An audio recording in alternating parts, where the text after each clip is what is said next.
आइए समझते हैं construction of electrochemical cell. Electrochemical cell और वोल्टिक सेल और गैल्वेनिक सेल में दो हाफ सेल होते हैं। पहले हाफ सेल में जिंक सल्फेट का सॉल्यूशन होता है जिसकी मोलरिटी 1m होती है, जबकि दूसरे हाफ सेल में कॉपर सल्फेट का सॉल्यूशन होता है, इसकी मोलरिटी भी 1m होती है। कॉपर सल्फेट के सॉल्यूशन में कॉपर का इलेक्ट्रोड डूबा होता है जो कैथोड की तरह काम करता है, यानी पॉजिटिव प्लेट की तरह काम करता है, जबकि जिंक सल्फेट के सॉल्यूशन में जिंक का इलेक्ट्रोड डूबा होता है और ये एनोड यानी नेगेटिव इलेक्ट्रोड की तरह काम करता है। दोनों हाफ सेल कांच के एक यू आकार के ट्यूब से कनेक्ट रहता है। इस ट्यूब को हम सॉल्ट ब्रिज कहते हैं।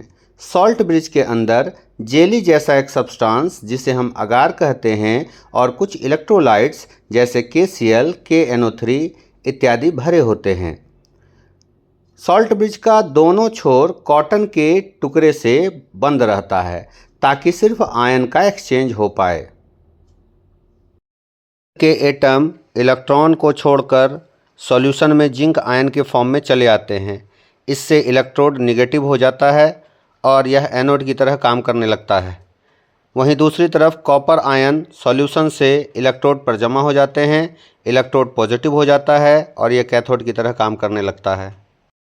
जिंक इलेक्ट्रोड पर जिंक आयन में बदलते हैं। यहाँ इलेक्ट्रॉन का लॉस होता है। इलेक्ट्रॉन का लॉस ऑक्सीडेशन कहलाता है और ऑक्सीडेशन जिस इलेक्ट्रोड पर होता है उसे हम एनोड कहते हैं।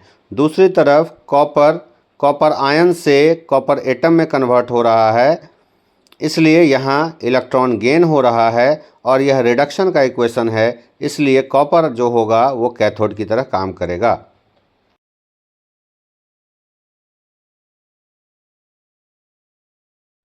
रिप्रेजेंट करने के लिए सबसे पहले एनोड को लिखा जाता है।